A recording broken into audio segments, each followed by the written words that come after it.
How to add the custom border on a Google Docs. Hello everyone, my name is Smile, and in this video I'm going to show you how you can do that.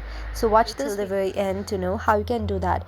First of all, go to your preferred browser and search for the Pixabay. After you go to this website, you can simply search for border on Google Docs. Just tap on this and search for it here.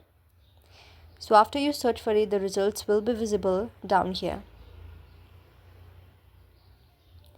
So these are the most related, so I think we should just remove the Google Docs option from here and just tap on borders.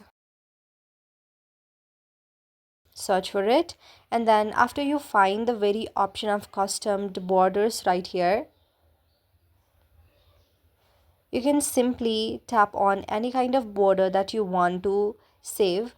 So if I like any kind of borders from here, we'll just tap on it and then just download it for free.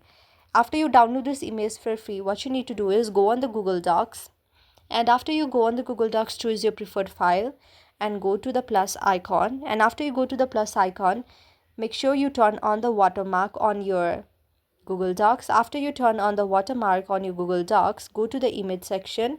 After you go to the image section, just choose the image that you have just inserted, that you have just saved, and after you choose the image, you are done. The border is added custom that you have just choose from the very website, and you are done. So you can also choose any type of other borders if you want to by searching there, and you can also add it on the Google Docs. Hope you like the video. If you like the video, then please do hit the thumbs up and subscribe button, and also comment in the comment section below. Thank you for watching.